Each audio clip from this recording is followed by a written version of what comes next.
Right. Good morning, everyone. We're going to go ahead and get started. Thank you for joining today's Defensible Space Service Provider training.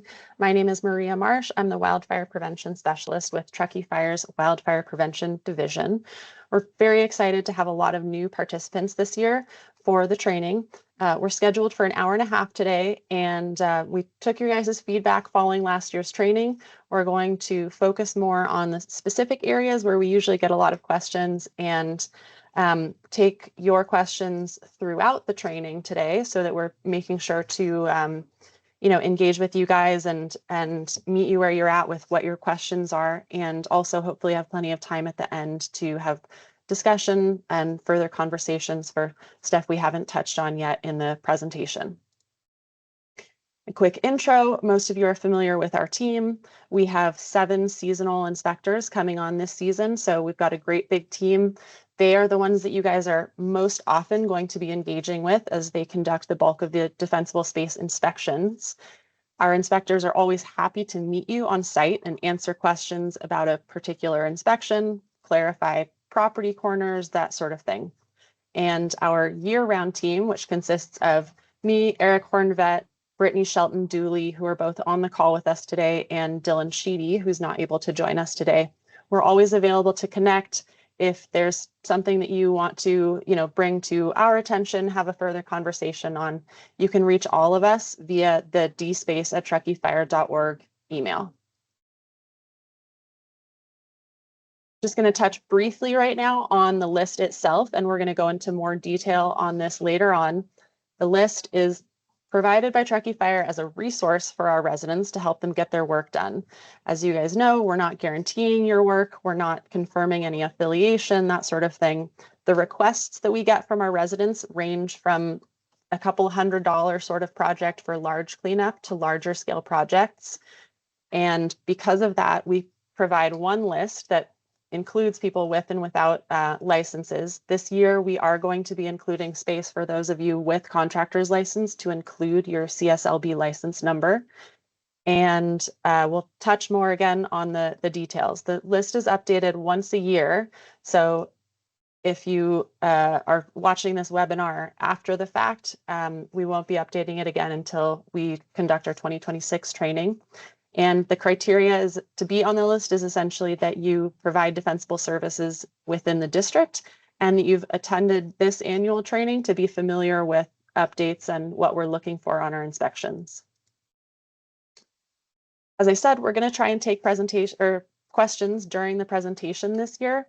So best thing to do is to pop your questions into the question and answer, and Brittany is going to be keeping an eye on that for us and interrupting me if there's something that's makes sense for us to address in the middle of what we're talking about. If you have something, bigger conversation, then we'll take a look at that in the Q&A also and hold that till we either get to that topic or we have time for question and answer at the end. You can also feel free to raise your hand if you would like to ask a question personally rather than putting it in the chat. So first off, we're not going to do a deep dive into defensible space laws and the principles of defensible space and that sort of thing. To highlight things about the current state of legal affairs, our inspections follow state, local, and county code, as well as nationally recognized best practices. Your HOAs in the area may have different requirements from Truckee Fire. We work closely with our HOAs to ensure that their specifications either do or hopefully will soon comply with the legal requirements so that you guys aren't getting conflicting information, but that's always a point to be aware of. If you're relatively new to defensible space and defensible space work within the district, I strongly encourage that you watch last year's webinar training, which is available on our YouTube channel and goes more deeply into defensible space and details about the district. And also check out Tahoe Living with Fire that has a much more in-depth program specifically for defensible space professionals.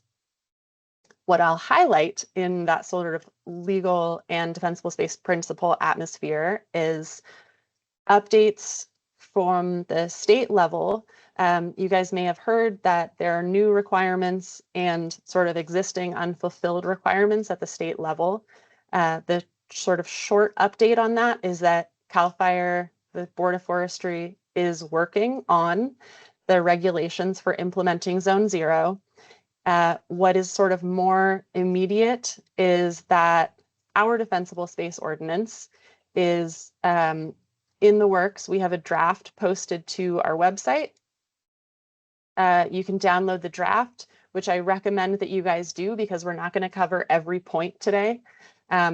And take a look at what is likely going to be rolled out for the specifications. This is the standard that we're going to be inspecting to this season. To be honest, not that much different from how we've been inspecting, and we're going to highlight the sort of most significant changes and dive deep into Zone 0. We will be having a community informational meeting and public hearing at our next board meeting. All of that information is available at truckeefire.org/dspace. Anybody have any questions before we get started into Zone 0 details? Don't see any hands, and it doesn't look like it. So let's jump right in. I'm just going to give you guys 2 slides. I know I'm preaching to the choir. Zone 0 is the most important area for defensible space and for protecting our structures from wildfire. A lot of you guys are, have a lot of experience, are doing a lot of the work in fuels reduction, and we just want to make sure that we are also encouraging you to zero in and be attentive to the details within Zone 0. This is where a lot of the ambiguity is, and so I'm going to try and give you guys a lot of examples today of what we're looking for and what sort of things we're calling out on our inspections that need to be addressed. When we talk about Zone 0, this is what we're trying to avoid. Stuff too close to the structure that creates a pathway for fire to get under a deck, under siding in front of windows. What counts as Zone 0? Zone 0 is measured basically from the attachments to the structure. So, privacy screening like this is part of our Zone 0. They did a good job here, starting with gravel, but they have mulch and pine needle accumulation all the way up to here. If this gravel was extended around the privacy fence here, we would be accepting of it. We're not, coming out with a measuring stick trying to extend an existing hardscaping from 3 feet to 5 feet. If it's, established and doing the job of creating separation, then we're happy. Let's see, I think I might have skipped one slide. No. So first principle of Zone 0, remove all the vegetative debris. Here you can see that hardscaping was installed in the past. They had some nice pavers. They've got river rock. The accumulation, though, of pine needles has built up such that they've got inches of duff embedded underneath there. It's right up against the siding. I think this was actually vinyl siding. So this is an example of one of those places where it may have been the homeowner rather than a contractor here, but they thought that it was mitigated because there were rocks there. But the rocks being there doesn't negate the need to remove the pine needle and duff accumulation. We are looking everywhere at the attachments to the structures. So look under decks, look under porches. Look in, if you have big boulders and that sort of thing. We are looking along the actual wall line, especially where it's closer to combustible siding. Hey, Maria, excuse me. Are you sharing your screen? Yes. Brittany, are you able to see my Seems like screen? someone is not able to see I it. am able to see your screen. I was just responding to that message in the chat. Okay, cool. Yeah, it looks like Joe Franklin is unable to see, but yeah, Maria, you are sharing your screen. Okay, great. Yeah, thank you, Paul. I think Brittany is going to help troubleshoot stuff in the chat. So if anyone else is having challenges, go ahead and pop a message into the chat. Otherwise, I will keep going, and feel free to interrupt me if there are other issues. Stairs, decking that are leading up to the house. Yes, we're looking in these sorts of areas as well. Yes, we are getting down on our hands and knees and looking underneath decking areas like this. We're not expecting you to pull up deck boards to get out accumulation that's deep underneath, but if our inspector can, kneel on the ground and reach an arm underneath and get a handful of pine needles, then it's something that can also be accessed with a rake to clear out. Again, hard to access doesn't mean that it shouldn't be removed. It may be a little dark in this photo, but this is, again, right up against the siding. This is the sort of place that, just like the pine needles themselves, embers are going to accumulate and create significant hazard and risk. From the roof, from gutters, clear pine needles. This I also wanted to show. I'll show you guys a couple of examples of great resolution photos, because we're going to encourage you guys to take advantage of that feature more this year, submitting resolution photos. We like them to be taken from the same angle, giving us basically a side-by-side comparison, as you see in this photo, that the roof was cleared. We do understand that the wind blows after you guys have cleared the roof, and we take that into consideration. So first photo on the left here is a heavy amount of accumulation, and it's always easier to see in person, but you can see the resolution photo on the right-hand side. We can tell that that significant heavy accumulation was cleared, and that what's here now is just minor accumulation from the big windstorm that happened in between the time the contractor had completed the work and our inspector was there to confirm that the work had been done.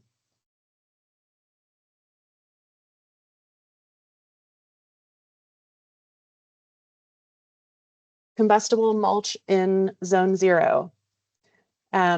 This is sort of an extreme example where they did a great job with paving right up to the structure, but then we have combustible mulch, specifically in this planter area under what is very low combustible siding. This is an example of excellent use application of combustible mulch. They have it contained within a rock wall. It's not up against the siding, and it's doing what it needs to do of providing, water retention for low fire hazard plants.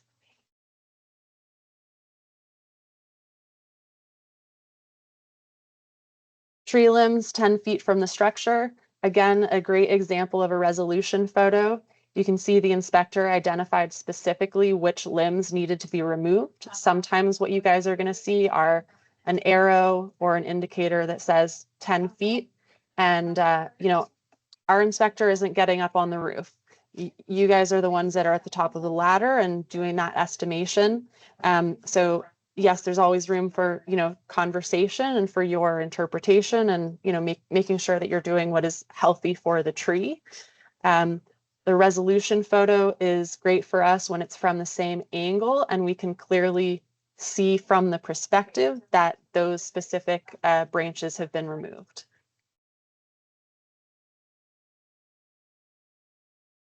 This is a change from previous inspections. So in the past years, we have accepted blowing the accumulation of debris out from a stump like this in zone 0, but a punky stump where, a dead tree has recently been removed or where it has been sitting for a long time. And, if our inspector can kick out a piece of the stump with their boot, then it's the sort of stump, and again, this is in zone 0, that should be removed, ground flush, or cut flush. Essentially, we're looking to, reduce the amount of dead wood that's available fuel here. So again, this is for stumps that are, punky, coming apart within zone 0.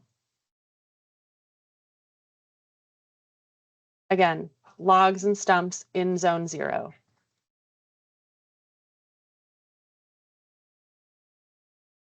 Okay, what is acceptable in zone 0? We're referring to it within our ordinance as fire-resistant landscaping. As you guys know, we do not provide a plant list per se, because there's really no possible way to make an exhaustive list. What we want to do is give you guys an idea of what sort of qualities of a plant we're looking for. And, you guys probably know the plant availability and that sort of thing better than we do. So there's, again, always room for a conversation if something gets called out that you don't think should be. But the general details that we're looking at are plants that have high leaf moisture content, low oil or resin content, and that create very little of their own dead material. I'm going to give you guys examples. Placement is also important. We want to make sure that there's enough separation from the structure and from other vegetation. We also want to pay attention to where it is in relation to the vulnerable parts of our structure. Combustible siding, low eaves, vents, and underneath windows or like bay windows, pop outs, that sort of thing. You want to consider the size of the plant at maturity, not just the size of the plant at the moment that you are planting it if you're putting in new vegetation. And then lastly, it should be a plant that can easily be maintained, and that maintenance, the expectation of maintenance is that there's water management, pruning, and removal of dead material. If we inspect a property that is clearly regularly maintained, then we may be more comfortable accepting certain plants within zone 0 than we would be if we come to the same property and it's clearly not regularly maintained. The same plant can create a much more significant hazard if it's not regularly maintained, if it's allowed to accumulate a lot of dead material. Quick question for you, Maria, from Bill Yes. Celine, in regard to mulch and zone 0. That Eric just put a response to, but I can let you comment. Bill asked, is there I'll just let my text stand. I think it's good. Okay. Cool. There is no non-combustible mulch. It's hardscaping.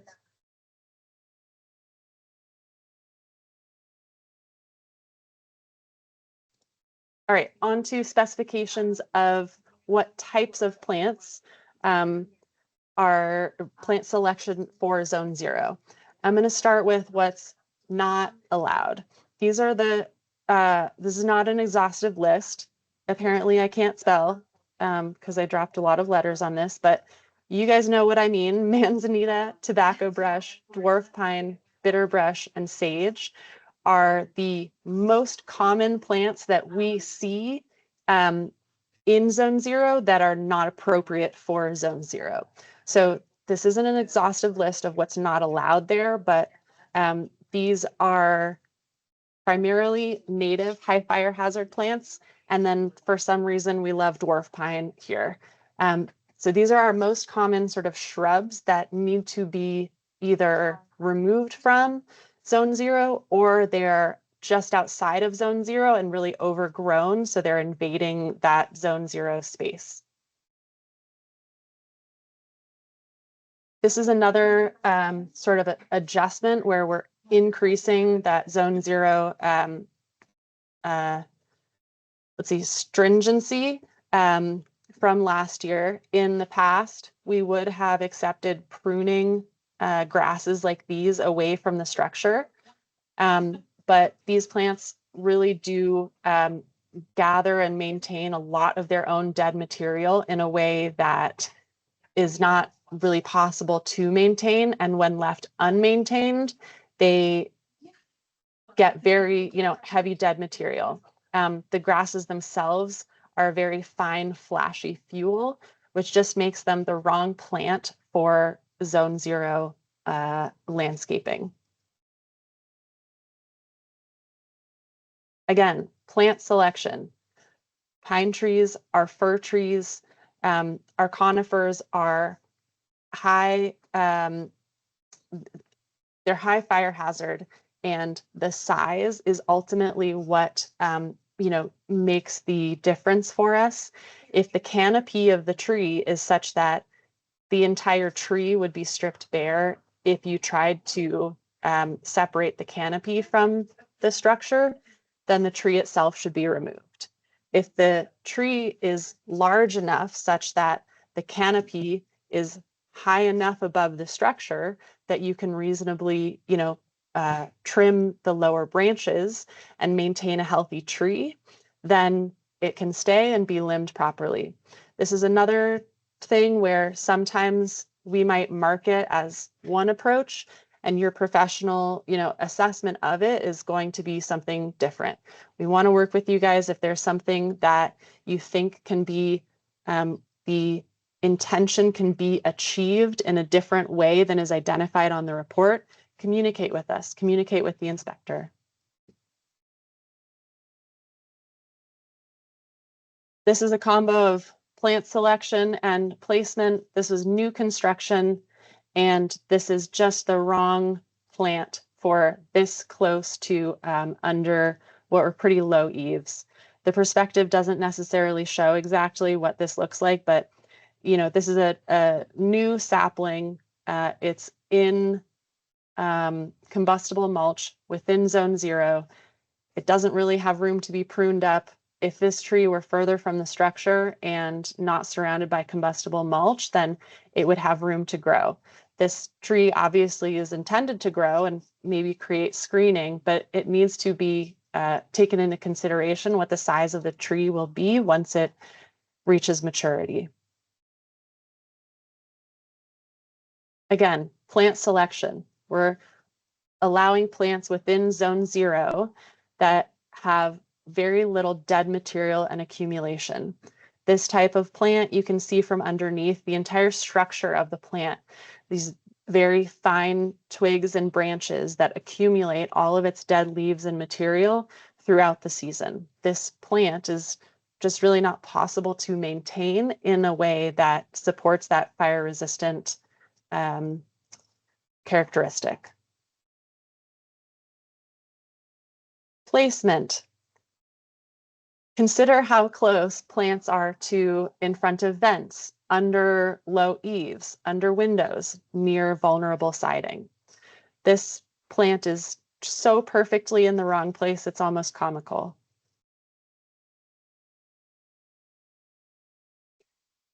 Consider the size of a plant at maturity.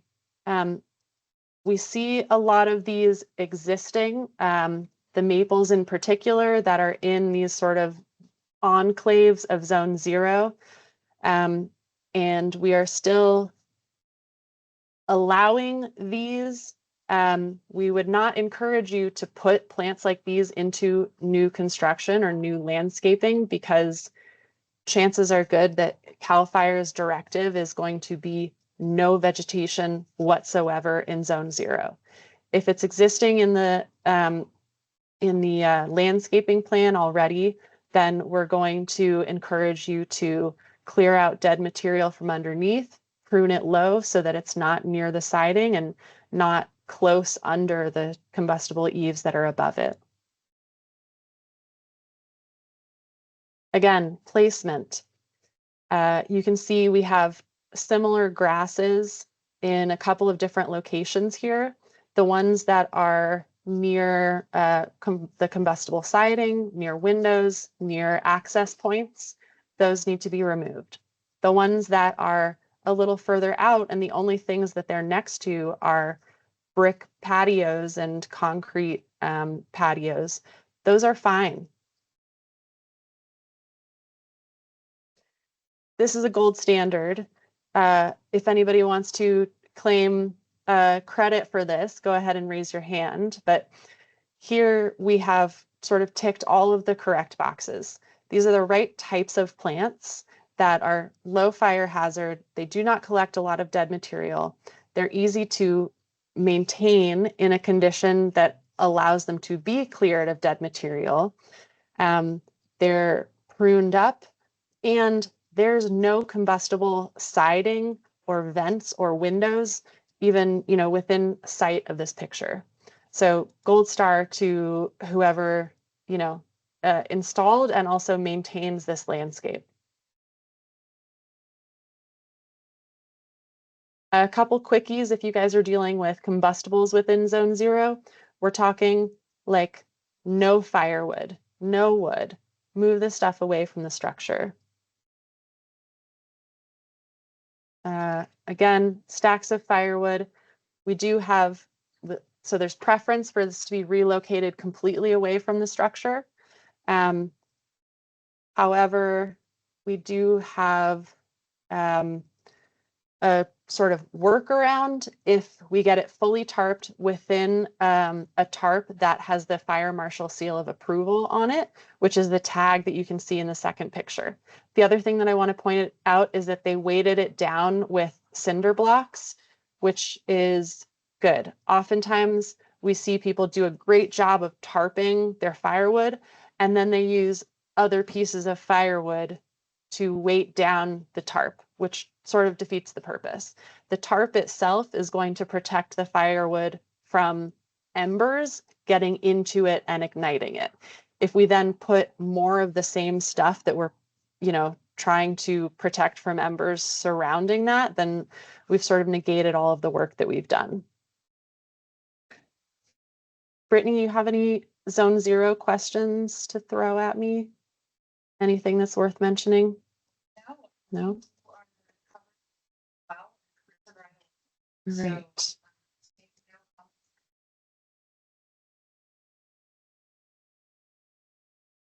All right.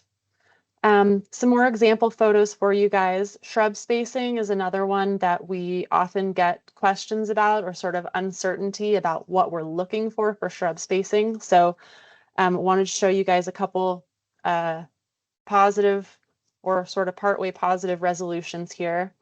The inspector photo on the left, you can see that we have overgrown bitter brush, and you can see that it's right up to the structure where we've got combustible wood shingle siding.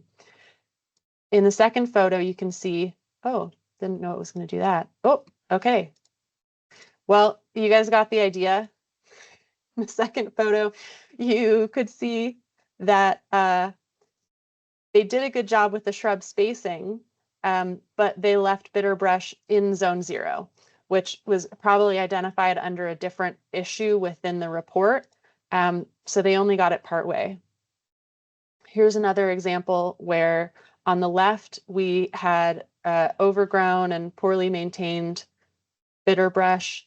And on the right, you can see that they installed hardscaping in their zone 0. They kept their mulch, which is fine, and they significantly reduced the bitter brush and spacing.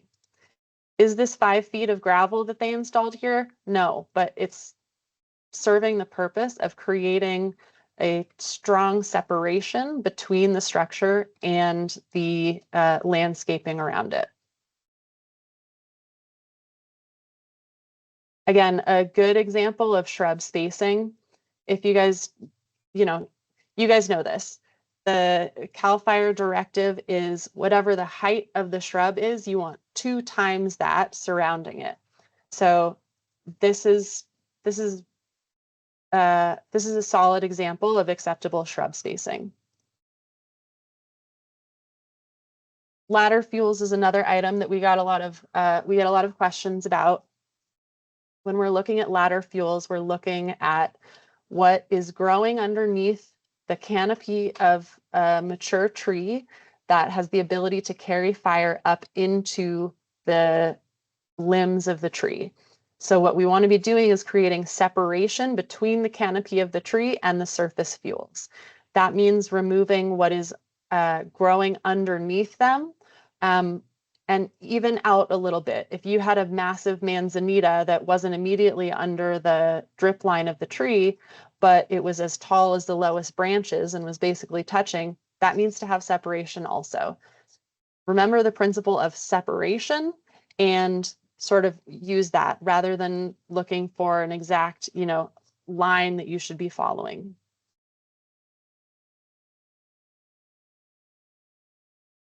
Great example of separation here.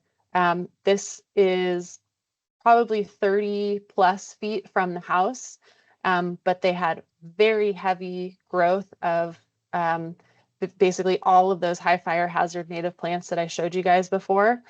And they did a fantastic job of pruning them out, creating separation to keep some of these trees that were important to them to have on their landscape.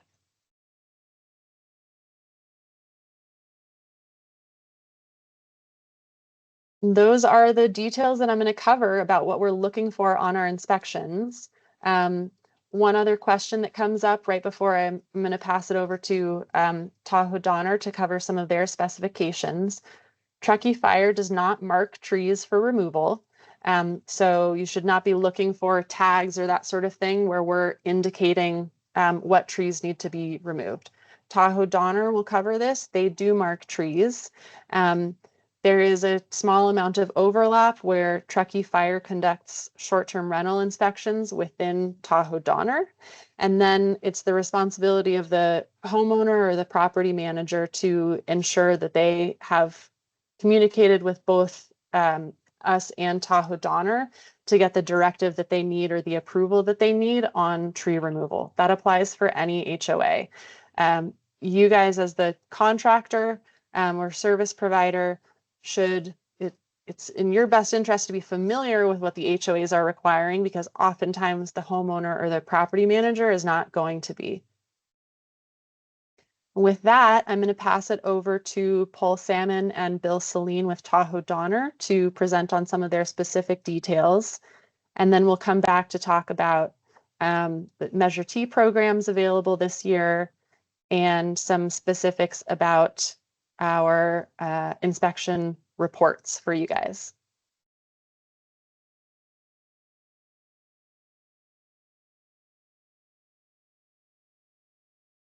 All right. Give me just 1 second, guys. I'm going to share my screen.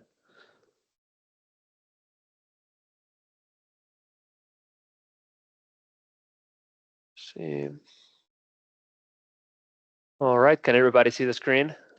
We can see your presentation, Paul. Awesome. Perfect. Take it away. Hey, guys. Thank you, Truckee Fire, for your presentation and an explanation on defensible space. My name is Paul Salmon.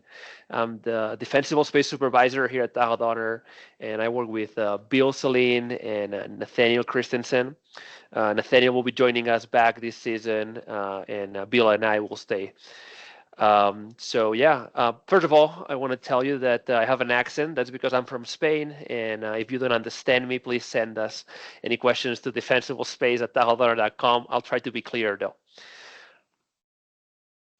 Cool. So first I wanted to go back to 2024 and let you know that we inspected 1,300 properties and we removed 40,000 trees, and the big majority were taken by you guys. So big thank you. You guys are doing a great impact into the community. And now jumping into this year cycle, we do inspections for different reasons, but our main program is the Defensible Space Cycle. And this year we have, like always, around 1,000 properties. And if you look on the map, you can see it on red. You can see the streets, and something that will catch your eye probably is that this is the edge of the association. So we have a lot of properties that are at the edge, right? The lot is the edge of the association. So this is the southwest portion, and it's a pretty dangerous place. We're very close to 80 and to I-80, and lots of fire have started from there. So this is a very, very important year for defensible space here. Our inspections will start around the end of May, and you can expect that we will complete around 15 to 20 inspections. So 15 to 20 properties will get their inspection, and we'll start looking for contractors, etc. We will start at the lower elevation as snow allows. And something that's going to be very important this year, guys, is the brush component. We have lots of properties with lots of brush and brush fields, and we will get into the specifics for that one, but note that this will be mainly on ski slope and rangeland. And we've put together this contractors best practice, that we've gathered with conversations with contractors and seeing the most successful contractors. And so let's take a look at it super quickly here. The first step, right, is to access your the defensible space report for the homeowner, right? And learn about the Tahoe Donner rules, look at the parameters, etc. And remember that the pictures that you see are only going to be examples of an item, right? And we cannot take pictures of everything, so just be familiar with our parameters and the way that these items look. Then find the property corners. Lots of people use Onyx or other GPS apps, etc. And once you find that property corner, try to find the line. Shoot a bearing with your compass if you know how. You can find the plat maps in our website. But it's very important that all work is completed to the property line. Otherwise, we're going to have to ask the homeowner to complete more work, which would mean that you guys will have to go back. Lots of contractors, what they do is they go to the corners and then shoot those lines and start flagging down the area. That way, the crew is ready to go. Then you guys complete the work.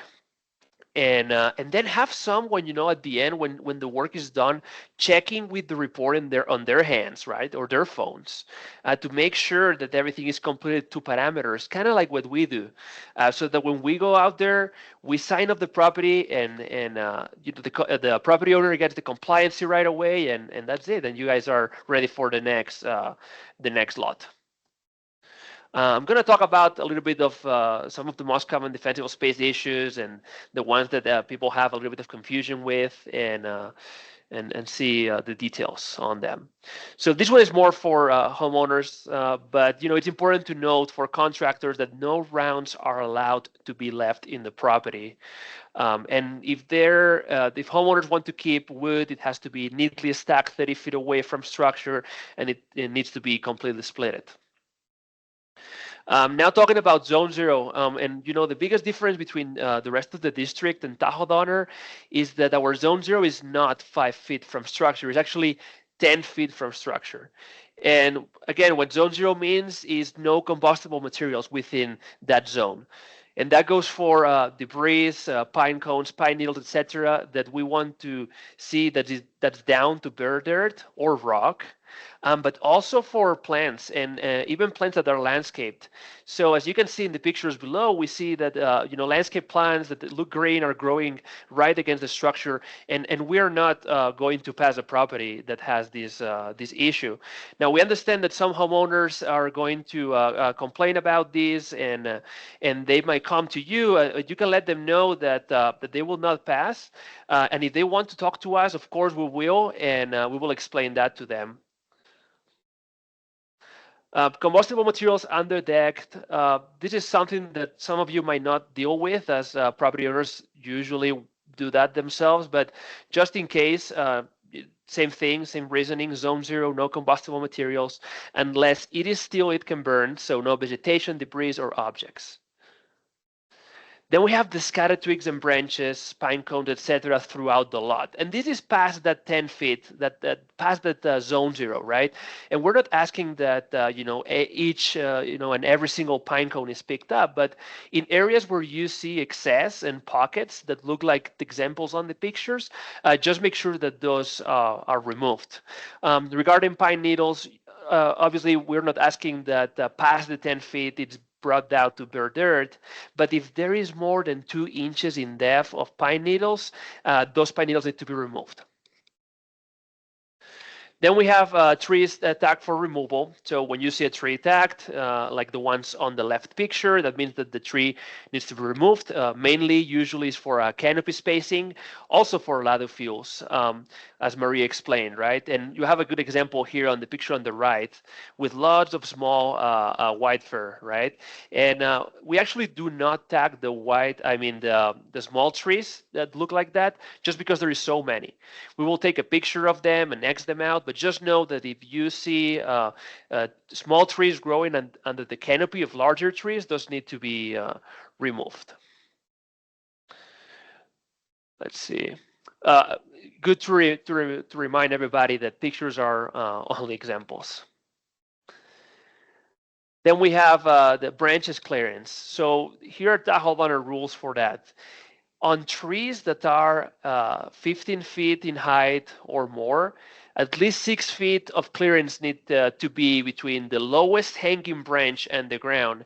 And then on the right picture, for trees that are less than 15 feet in height, branches, a third of the tree needs to be limbed, if that makes sense. And by the way, you will see all these parameters on our reports. So that's why it's so important that you have it handy while you're conducting your work. Now, branches that are approaching the roof, we're trying to create that 10-foot buffer, right? That goes for zone 0 on the ground, but also, here on the sky, right? So creating that 10-foot buffer means that any branches that are growing right against the roof, the eaves, the structure in general needs to be removed, and of course from the trunk, as it is best practice. Good thing to remind everybody, 10 feet, as tall as 2 people. And when in doubt, go an extra foot. We know it's difficult sometimes, the perspective from the ground, and we try to do our best to ensure that if we are calling something out as not being within parameters, that it is the case. And now let's talk about brush removal. Again, this is a very important item this year, and lots of properties will need it. And I have this infographic here that kind of shows like the difference between what it used to be and what it should be, after you guys go through properties. So first of all, visually, look at the amount of brush that we have on the right side. It's filled up. I can probably count 35 clumps of brush or something like that. On the left, though, there is only 5 clumps of brush left, right? To accomplish that, let's look at the parameters. Obviously, 10 feet from structure, as we spoke earlier, no brush allowed. But when we go past that 10 feet, 10 to 30, we allow some brush, only with a maximum diameter per clump of 5 feet, with a minimum separation of 20 feet in between. And then from the 30 feet to the lot line, we allow a maximum diameter of 10 feet with a minimum separation of 15 feet. So lots of brush to remove. Like if you have any questions, please contact us. And we strongly suggest that we set up meetings for your first few properties. That way, we can touch base, talk to each other, talk about parameters, etc. And yeah, know that the Defensible Space team will always be available to help you guys.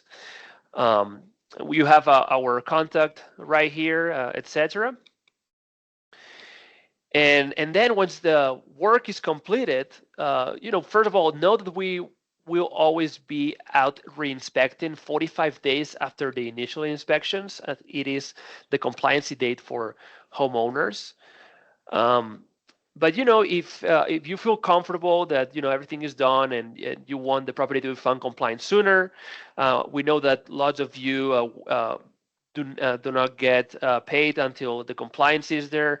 Then send us a request, and we will try to get there as soon as possible. Also know that if you send us the contract for a property, or if you send us a list of the properties that you're working with, we will extend the homeowner's compliancy date. And that's for the guys that are very busy, right, and need more time to get to all the properties that they have a contract with. Again, no need for that re-inspection, but it's good to know. and if to request that reinspection. I think that the easiest way is just go to Google, type Tahoe Donner defensible space, and then click on that inspection program section under defensible space, and you will see a big box that says request a defensible space inspection. And that's all from us, guys. Thank you so much for joining us. We are hoping to have a great season, and we really appreciate the work that you guys do here. Bill, would you like to add anything else? No, that's great, Paul. Just know that we're available. We'd love to come out and meet with you on the first couple inspections if you have questions or your crew does, and so that we can have a meeting of the minds and save work in the future. So thanks.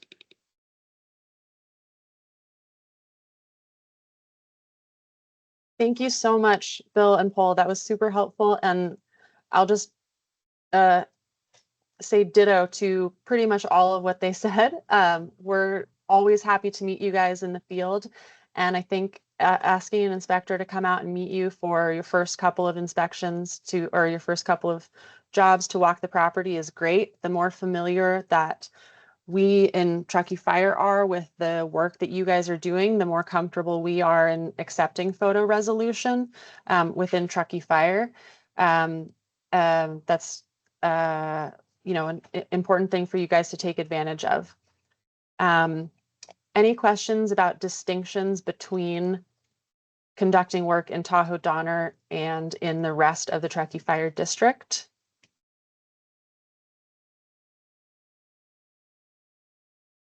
Don't see anything popping up, so I will share my screen again. Give me 1 second. Hey, Maria, while you're doing that, I'll jump in and answer a question that Roger Burns posted up in the chat here. So Great. Yeah, great question. I guess we'll start with, there is no chipping program in Tahoe Donner anymore. So starting last year, we partnered up with Tahoe Donner, with Truckee Fire and Measure T, and we've integrated green waste pickup with the large grapple truck district-wide. So with that, I guess what I want to address is that, one, we strongly encourage contractors to do the whole job. So come in, do the work, do the disposal, right? We are on a limited budget for the pickup program. Again, as I've said in this conversation last year, we're going to continue to support getting biomass out of the neighborhood. I'm not going to be out there policing who is making piles and who isn't. I know there's been talks of that's not fair to some contractors and others, but we got a biomass issue in our neighborhoods and we need to get this biomass out. With that, one piece specific to the program in general and hyper specific to Tahoe Donner is pile placement. The biggest issue with us picking up piles is the grapple truck needs about 12 to 15 feet of clearance from the lowest hanging communication line, those pesky little phone lines hanging on the lower section of the power poles. Tahoe Donner has the biggest issues. They have like 5 or 6 different communication companies, so these lines keep stacking lower and lower. They get sagged out from snow and ice load every winter, and we ran into hundreds of piles that couldn't be easily picked up last year. So if you guys could work with us, look around, try to find a place to put the pile that the grapple truck can get to. Consider knocking on the door of a neighbor next door or across the street and placing it in the right of way on the other side of the road if there's no utility lines on the other side of the road, and then making those requests for us to come pick up that pile. That would be great. So hopefully that addresses it. We need neatly stacked cut-ins facing towards the road, 8-inch diameter maximum material. It must be woody, so it needs to be shrubs, tree limbs, small diameter trees.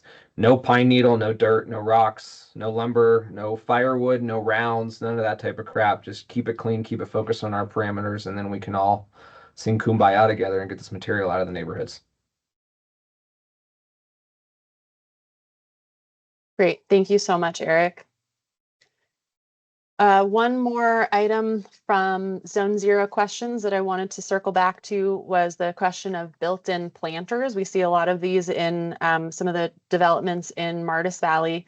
And I'll just reiterate what I said before, that chances are good that CAL FIRE is going to put the kibosh on any plants within Zone Zero. So I would encourage anyone that is, working in those HOAs or who is working with developers to look at those rules, their draft for the Zone 0 guidelines, and think down the road of what you're setting a homeowner up for if you put in a bunch of expensive landscaping that then in a year or two is going to need to be taken out. With the examples that I have up here, in this center photo, in this center photo, these are the perfect types of plants to have in Zone 0. And it even looks like this might be gravel or rock mulch around them. So we would not have an issue at present with this center photo sort of plantings. Those are great. It's surrounded by rock wall, and it looks like there's also separation between the combustible siding of the structure and that Maria, built-in planter area. Yes. We are seeing the cover page for the presentation currently. Look at me talking all about the planter photo. You're doing a very great job at describing what you're talking about. Thanks. Let me stop I sharing. believe we are synced back up. If we could get a thumbs up in the chat if you all are seeing the built-in planter pictures. Okay. Awesome. I think we are Thank you, synced back. Thank you, guys. Okay. So as I was saying, center photo, you guys can see that that's something that we would approve. On the right-hand side, same thing. I see in the foreground where the arrow is pointing, I see great low growing. Those look like, low fire hazard plants. I see a tree behind it that looks like it's right in front of windows and under eaves. This is not an ideal tree to put there, even though it is a lower fire hazard tree. Something that would be, honestly, it's in front of windows. So ideally anything here would be further out, not in front of the windows and not under the eaves. I saw a question pop up circling back to the question about the state Zone 0 regulations. They are likely not going to be passed until the end of the year, and you can sort of keep track of what Board of Forestry is doing. Eric put the link into the chat that I have up on the screen here. I would encourage you guys to follow that closely. If you have interest, what is more likely to be implemented and inspected to is the Truckee Fire Defensible Space Ordinance draft, which we've referenced earlier. You can access and participate in the community discussions on from truckeefire.org/dspace. Very briefly, we're going to cover the Measure T program updates specifically for you guys. Our team of seasonal defensible space inspectors starts next week or in a couple weeks. We'll be training and we'll be starting our real estate inspections on Monday, the 28th. Look for notification from us on how to schedule those. This is in Truckee Fire Greater District. Tahoe Donner still has a lot of snow on the ground, so they'll be a little more delayed in opening up their inspection schedule. General inspections are going to be opening late May or early June. Again, you'll see announcements on that. Green waste. As always, we have numerous programs available for you guys. I'm just going to highlight a couple important things. Our curbside pickup program, Eric sort of explained all of the details and stipulations around that. Pickup requests can be submitted starting April 28th, and pickups will start the following week. We still have that 6-yard dumpster rebate. We've adjusted for equity across the different jurisdictions that we include. In previous years, it was a $75 rebate flat. Now it's a 75% rebate to benefit those that live in the unincorporated counties and have a higher rental rate from ERL. And then we have several drop-off events scheduled this year in conjunction with Nevada County OES. Those dates and all of the information about our programs are available on the website, truckeefire.org/greenwaste. Eric covered pretty much already contractor rules about using the green waste program. Home hardening rebate, another important update for you guys to be aware of. Some of a number of you provide home hardening retrofits. The program has been increased to a $2,000 rebate versus last year $500 rebate. It's matching one-to-one funds, and information about this is going to be fully updated soon on our website, truckeefire.org/hardenyourhome. Additional programs, more to come, particularly of interest to you guys, is the Dead Tree Fund, which we may be looking for licensed contractors to participate in, specifically to support that and Defensible Space Assistance Program. Information about that will be coming through the Defensible Space page. All right, I'm going to spend a couple of minutes. Some of you said you did want information about how to access the report and submit photos. Again, I'm just going to do a quick overview here, and if you want more info, reach out to us. We're also going to try and make some videos available on our website to make it easy for you guys to navigate this. Important things to know when you're accessing a report supporting someone that has had inspections. We have two different inspection access types, curbside and full access. Curbside means it includes only what's visible from the street. These are most often conducted during our blanket inspections when our inspectors are going door to door, and the homeowner probably came home to find door tag hanging on their front door, and it looks something like this. It's a new design from last year, so it looks a little bit different. The full access inspections are usually those that were requested or scheduled, or during our blanket inspections, we were given permission to access the property. Either way, to reiterate what Paul said, the photos and findings on our reports are representative. So whether it was a curbside or full access inspection, the property still needs to be treated for defensible space principles all around, not just what is captured in the photos. Where can you find the information as to what type of inspection it was? When you view the report on that front page that says property summary, it will say full access inspection or curbside inspection. Common questions we get about property lines. If there are items on the report that are not on the property that you are inspecting or treating, let us know. We'll take them off. We are never instructing a property owner or a defensible space provider to do work on property that they are not entitled to do work on. Another property line specific question we get a lot. The limbs from the neighbor's tree are hanging over the house that I'm working at and are marked on the inspection. We always encourage homeowners to talk to their neighbor before trimming the vegetation, but property lines go from the ground to the sky. So the homeowner is entitled to trim the tree that is overhanging their structure. Also, how close do I need to get to the property line? And will Truckee Fire mark property corners for us? We do our best with the software that we have, which is what's available from the county. It's probably the same data that you guys are accessing if you are using a GIS mapping software.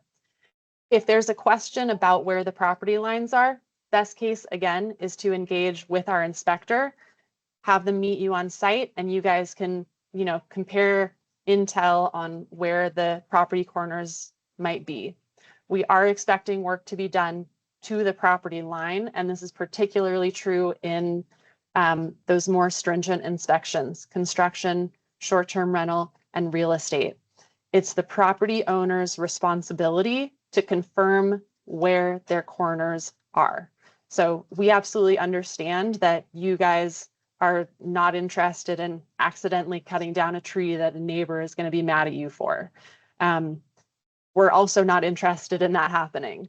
So it's ultimately the property owner's responsibility to confirm that for you. All right, circling back, a little out of order here. Accessing the report, and then managing your access if you have a lot of properties you're viewing. The reports are accessible through defensiblespacereport.org/Truckee. If that's not something that you have saved, you can always just go to truckeefire.org/dspace and click on the Access My Report. A property owner or agent should be providing you with the address and the code. There's a multi-character, I think it's 5 or 6 character code that you need to have to access the report. When you are accessing this page, you'll see highlighted in the upper right corner this login button. If you click on that, you can create yourself an account to log into this report. And then the first time that you add a property, you need to put in that code and address, but then subsequently it stores it within your list of properties. So you don't need to be continuously doing that. We've heard from a lot of the professionals that manage a lot of property inspections that this has improved their engagement with the site a lot. Whichever report you're viewing, whether it's a PDF that's given to you or an online report, I want to draw attention to the inspector notes, which is not as well highlighted in the report as we would like it to be. I wish it had this orange box around it in the actual report, but this is an important thing to look for to see if there are specific directions from the inspector about what they're looking for treatment of a particular item. Photo resolutions. We polled you guys last year, and it sounds like a third of you are already submitting photo resolutions, and a good number of you didn't know that it was an option and didn't know how to use it. So we're not going to do a full tutorial on how to do it here. But what I want to point out is that on that same property summary page, there's space for an evaluation note. And this is where you'll often see a note that says that the inspection is eligible for photo resolution. This is most likely going to be the case when there are just a couple of items that need correction, and they're things that are easily captured in photo perspective. Stuff like shrub spacing, dense vegetation. It's really hard to capture that perspective in the photos, and we don't want you guys, wasting your time taking 500 pictures and uploading them to the website. So in those cases, request a reinspection. But sometimes it saves you time, it saves us time, and it improves the sort of pace of things for you to snap the photos when you've started the work, when you've completed the work, and submit them online.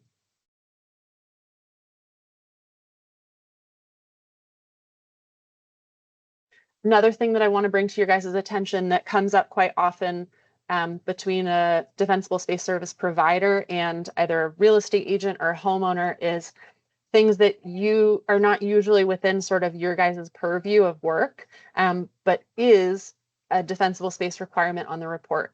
Moving non-combustible items, which sometimes means taking stuff to the dump, missing house numbers, and firewood storage. Whether or not you decide to include these in the services that you provide, I encourage you to communicate about those items if they're on a report so that it's clear that you guys might be done with your work, but the report might not yet look compliant if they're still missing house numbers that are visible from the street. Insurance and defensible space. Yes, this is a challenge. The short answer is we don't work directly with insurance companies. Homeowners that are having challenges with their insurance are encouraged to contact us, and we'll assist them as best as we can with interpreting what they've been given and how they can best comply.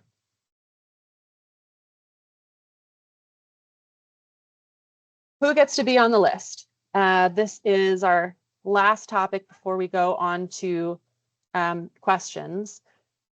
Do you have to be licensed to be on the list? No, you do not. Why not? I covered this briefly before. We get a lot of requests from our residents looking for service providers for a whole range of work on their properties. So our way to provide the best resource for them is to, give them information for people that are doing the work, and then it's up to you guys and to them to determine whether the work that they need is something that you are allowed to and able to provide. What's required to be on the list? Providing services within our district and attending the training. Our expectations are that you guys are working within the scope of your skills, within your ability, and within what is allowed based on your license and insurance. This year, we're going to be asking for your license number if you have one, and including that on the list so that property owners also have that information available to them. It's important that you guys are aware of the limitations on the work that you do if you're working without a license. It's not our job to tell you what that is. It's your job as professionals to be familiar with that.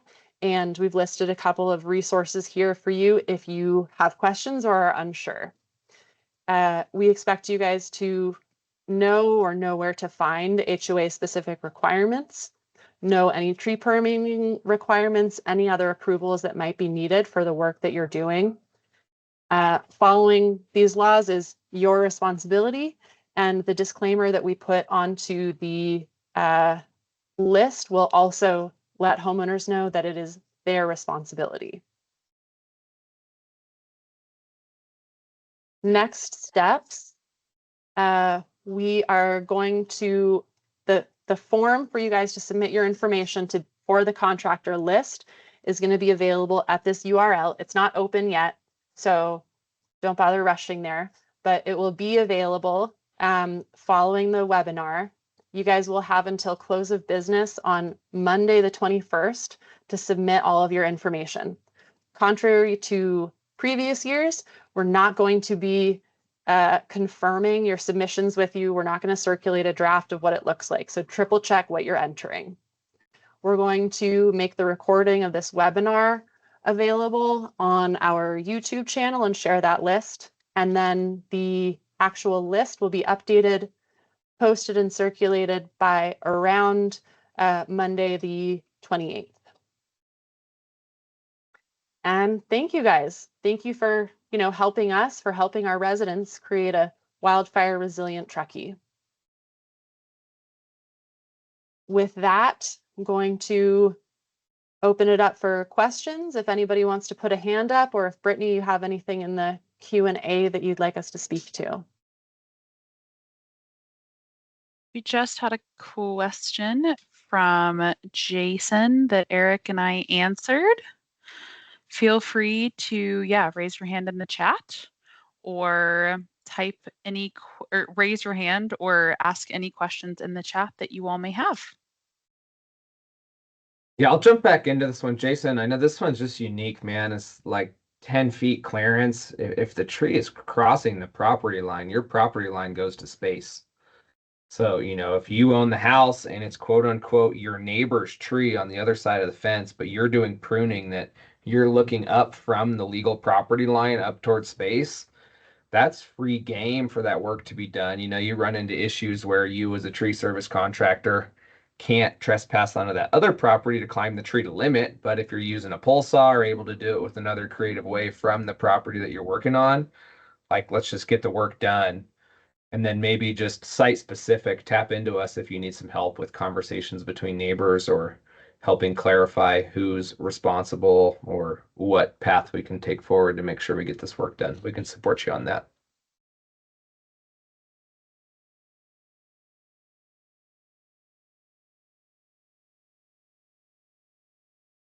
Thanks, Eric. Don't be shy, guys. What other questions do you have?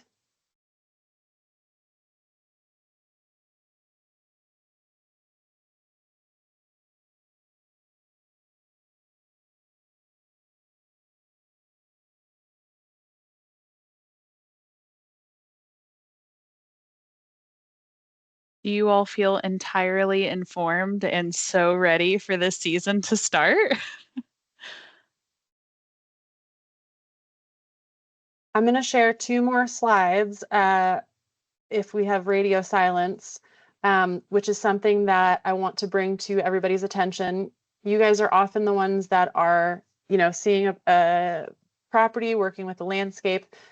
One of the items coming down from CAL FIRE is concern about wooden fences, gates that are attached to structures. Not many of you, I think, actually service this type of work in terms of installing, from the ground up a fence or replacing, mitigating them. But it's, extra service that you can provide your property owner if they are thinking about installing a fence or have a wooden fence attached to their structure. These are a really significant concern and hazard to a structure because a fence is basically like a candle wick that leads right up to the structure. The photo here is from Altadena. A firefighter actually triaged this house, cut the gate that was on fire, flaming towards the structure, cut the gate to protect it from reaching the structure. There's a lot of research that has gone into this, and the recommendation, if there's an existing fence that is made of wood, is to replace the first 5 feet that are touching the structure with metal. So again, whether or not it's something that you guys are actually providing the surface for, it's a great, additional amount of information to provide a property owner if they have a combustible fence attached to their structure, or if they're asking you about installing one. And that sort of work is exactly the type of thing that the home hardening program, home hardening rebate program, is there to support. Looks like we have a question, a hand raised. Mitzi, go ahead and unmute yourself and pipe up if you want to ask a question.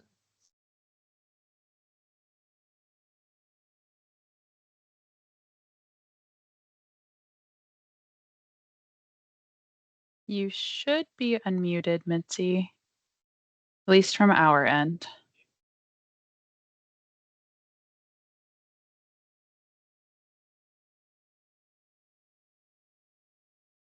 Maybe she was just giving you a high five.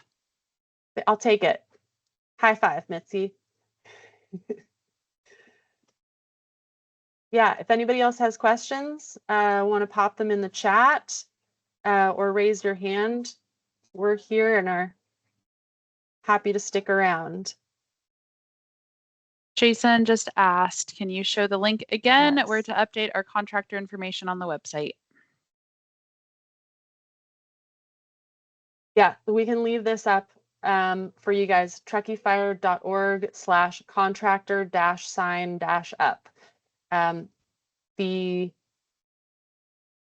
That website is active, but when you click on the link, the form itself is not yet live. We'll make it live following the training. But it's pretty much the same stuff that you guys completed last year, with slight difference because we're collecting that license number. And then we also have incorporated into it the survey that we, so a couple questions from survey that we had previously included follow-up last year. So trying to consolidate it all into one place. It looks like Cassidy has a hand up. If you want to unmute yourself, Cassidy, go ahead. I was just, looks like somebody already asked a question in the chat, but so for the requirements where it's 10 feet for combustible, any woody plants, would that same thing be for woody, a wooden fence or anything for 10 feet? Or is it just strictly 5 feet for the zone 0 requirement? I'll jump in on this one, Maria. Yeah, sure. Yeah, so the 10 feet zone 0 is a rule that's specific to Tahoe Donner, and uniquely Tahoe Donner also doesn't allow any fences. So that's kind of self-mitigating for fences in Tahoe Donner. You're going to be focused on combustible items, material, vegetation. There isn't fences there. If there's a fence in Tahoe Donner, let the D-Space team know, and that thing will be enforced immediately. For the rest of Truckee Fire, this is where we're headed, right? Is that we're going to be updating our defensible space ordinance as we talked about here, and that is going to include that 5-foot zone 0, that you cannot have any combustible items, materials, plants, etc., including wood gates and wood fences. We already looked at these numbers. We have about 1,400 of them documented in our inspection database, which is about 10% of the homes in our fire district have a attached combustible fence, combustible gate. So that will be, once we get our ordinance passed, that will be a requirement of zone 0. We'll be replacing or removing that section of fence to a non-combustible one. And I want to dig back into a little question that was asked earlier on this too, is when do these things roll out in the state? Olivia asked this one. And to be dead honest, the state has totally drug their heels with the implementation of Zone 0. An assembly bill back from 2021 after the Camp Fire that destroyed all of Paradise required Zone 0 to be effectively rolled out for new construction in 2023 in all existing homes within these fire hazardous areas of the state in 2024. That's since been pushed farther in this new government executive, order of emergency proclamation that came out after the LA fires. Seemed like the state was pushing it forward even faster, but it actually pushed it to the end of this year. New construction starting 2026, and then a rollout period for existing. So we've decided locally we're sick of being at the mercy of the state. We've already inspected to these Zone 0 standards. We've educated our community for the last 3 years. We're updating our ordinance, and we're going to be moving forward with requiring Zone 0 as it's super critical to providing protection from embers and structure ignitability.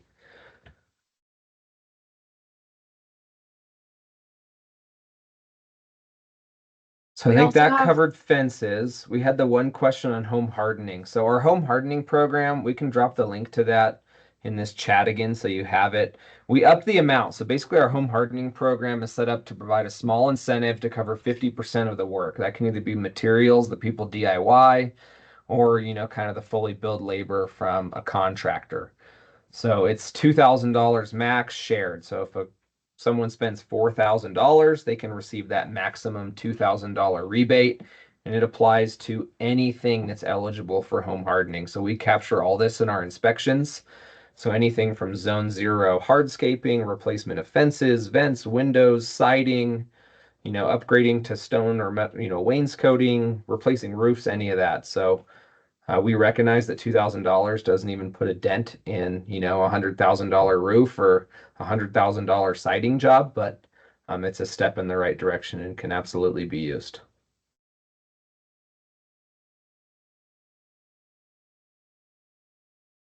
If anyone is interested in already doing any of this sort of home hardening work or interested in starting to add that to your services, that's one of the services provided boxes on the questionnaire that you guys are going to be filling out.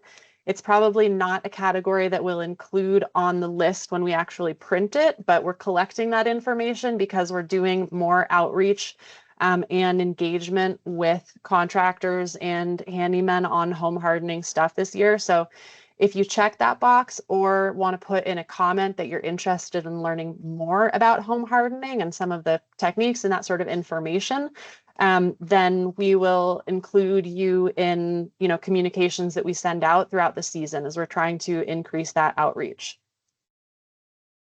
I wanted to jump back to a question that Mitzi posted in the chat about how to improve engagement with residents and homeowners on Zone 0. This is the constant challenge, but the sort of immediacy of the LA fires it's really on everybody's minds. So often we see more work and more willingness to do the work when we have devastation like this. So there's a lot of research out there from various organizations. This is a slide that is from Board of Forestry in conjunction with IBHS, a presentation that collects a lot of information following some of the recent fires. I mean, there's not much more I think that you can say that reducing the vegetation in that area nearly doubles a property's wildfire survival rate. So if that's something that you guys can get into your language when communicating with them, then if that isn't going to convince them, then, you know, that's sort of the carrot, if you will, or the stick itself. The other thing is that the regulation is coming down from Truckee Fire's ordinance and then likely from the state. I saw a hand up. It looked like Josh had another question. Go ahead and unmute yourself, Josh.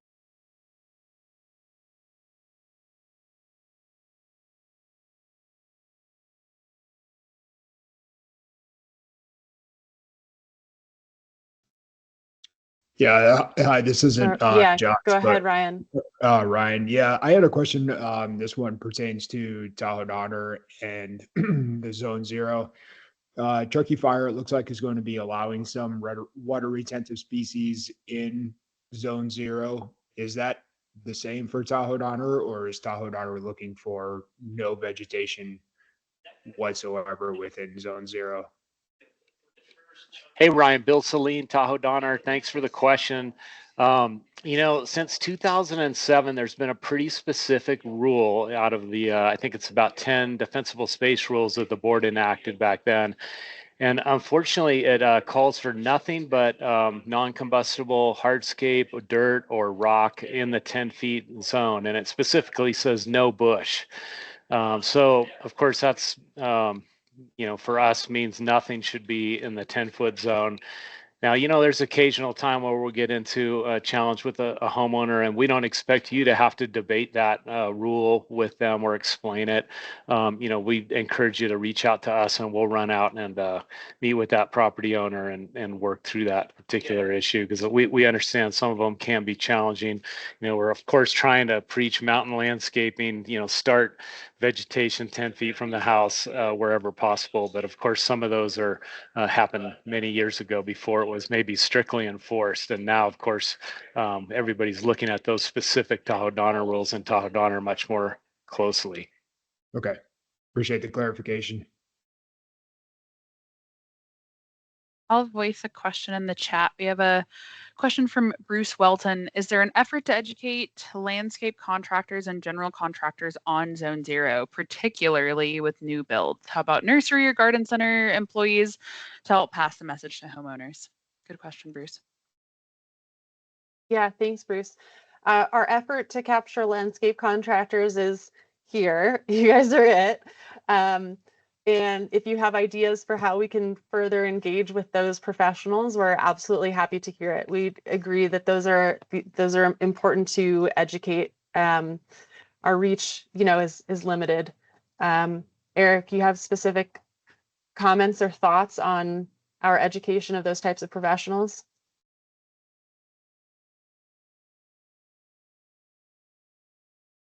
Not really. Pass the message along, and if they give you guys a hard time, send them to us and we can let them know that it's coming from us. It's coming from the horse's mouth at Cal Fire. But thank you for the comment, Bruce. It's something we'll take into consideration. Josh Birnbaum, you still got your hand up, and Ryan, I'm going to put yours down unless you had something else to ask.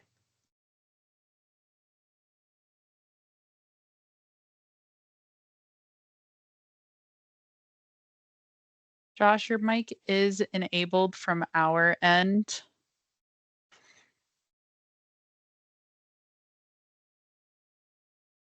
If you want to put your question in the chat, Josh, we can answer it that way.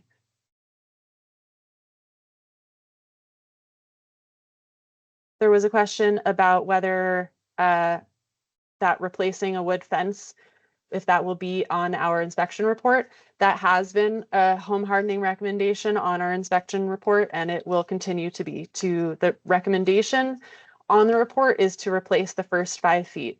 If you have someone that's enthusiastic about replacing the whole thing, that's fantastic. The first 5 feet is sort of that critical point. If they're going to do one thing, it's to create the separation between that candle wick and the structure itself.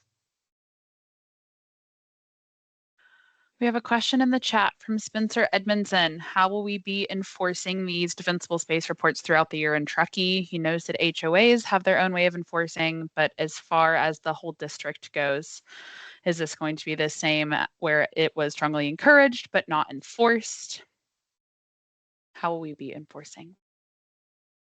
Eric, you want to grab that one?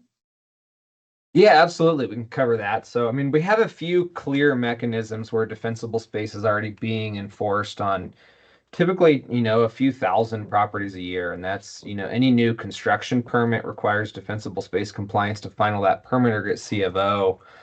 We have absolute enforcement of defensible space during short-term rentals. And then we're also taking an active opportunity to, enforce defensible space upon property sale transactions, getting it compliant before it's sold. Or setting a clear 1-year deadline with a new property owner to get it compliant. And then we also get some maybe voluntary or less fun enforcement through the insurance industry requiring similar or even more aggressive standards than we are. So those are kind of our main enforcement standards. Right now we're updating our ordinance. We're getting a more clear regulatory framework in place, and we still really do want to work with the community.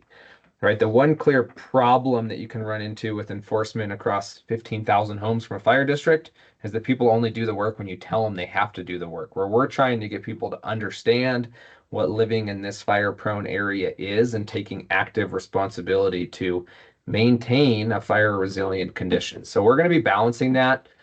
We do receive complaints. We do identify egregiously hazardous properties and move through an escalation process. So multiple legal notifications, right? First, second, third, final inspection. And we have found, similar to Tahoe Donner, that about 90 plus or 99% of the time, if you get to those legal notices and work with people, you get the work done through kind of an escalation enforcement process, even without issuing a fine or a public hearing or another penalty. So we're going to continue working in that space. I would like to do another cycle of inspections in our fire district this year and the next 2 years after, and then see where we're at. If we get a community push or an appetite from our HOAs and our Firewise leaders and community for Truckee Fire to become an enforcing body of defensible space, then we'll become that. But I don't think that we're trying to find people that are making good faith to move forward in a direction that we want to see the community take responsibility for. So long-winded answer, but we have clear enforcement channels. We're still working with the community, and we want to get to a place where hopefully we have maybe like 1 out of 10 homes needs that bigger push to get the work done, and the other 9 get it and are active.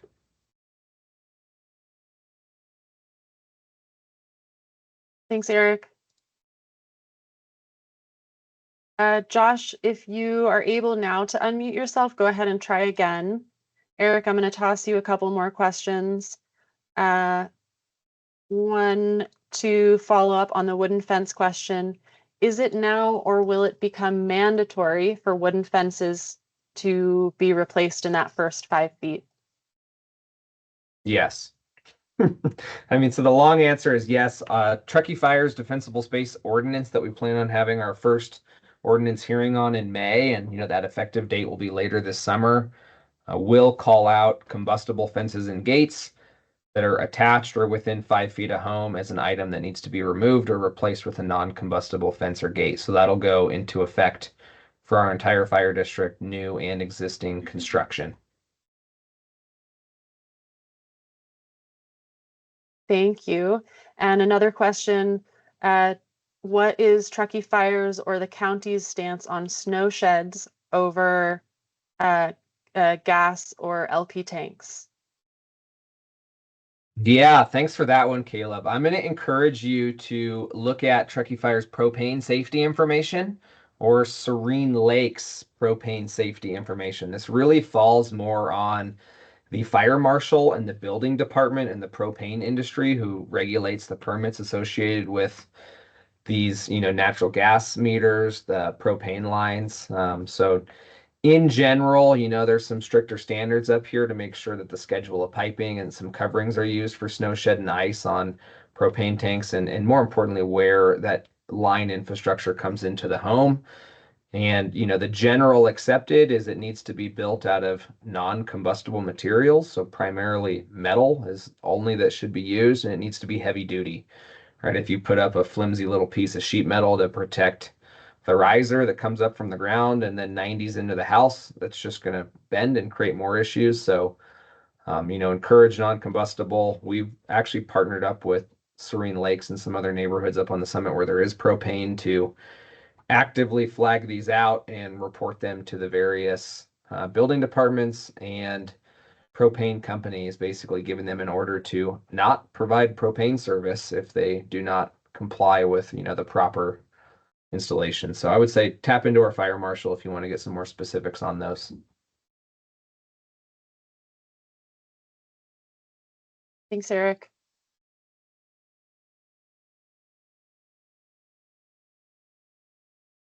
I think that covers what I see in the Q&A and in the chat.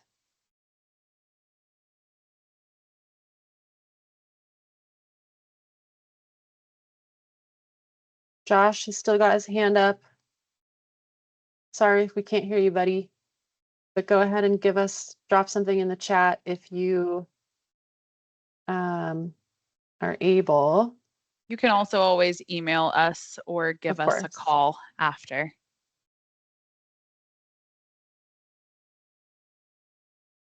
And I will put our general DSpace email as well as our phone number in the chat. Oh, looks like we got it. Okay, Josh said, I feel like it's very important to educate the amount of resources that are needed for structure protection in an area such as TD with over 5,000 houses and the amount of time it takes to mobilize. A strike team of 5 engines can only protect about 10 homes.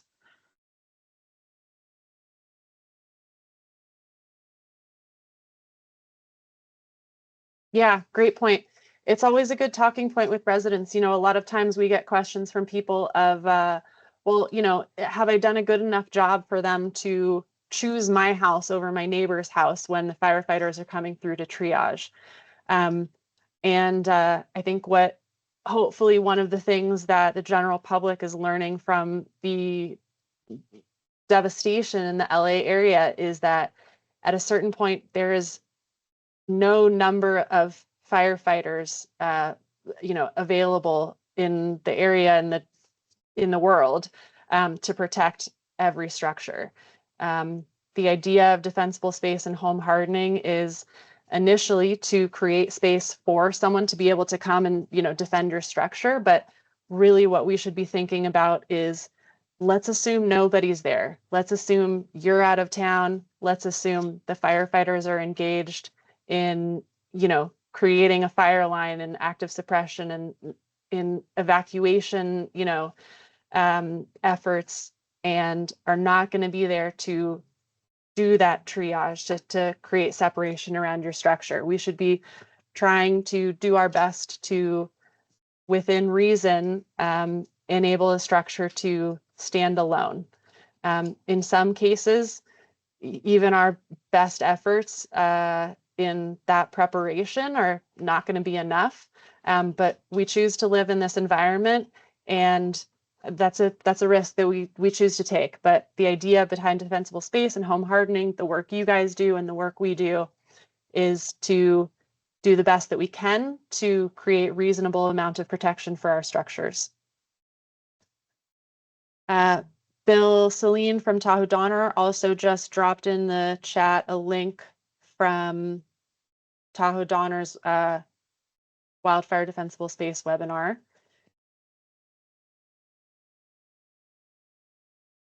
And I think that covers it. Thank you guys so much for participating. We really appreciate your interest in staying up to date on what's happening with Truckee Fire and in the district. Feel free to reach out within a couple of minutes. I promise I'm going to have the form live at truckeefire.org/contractor-sign-up. So write that link down, copy it from the chat with which Brittany previously entered, and we'll also circulate an email shortly, end of day today or tomorrow, that has that link and the access to the recording of the webinar.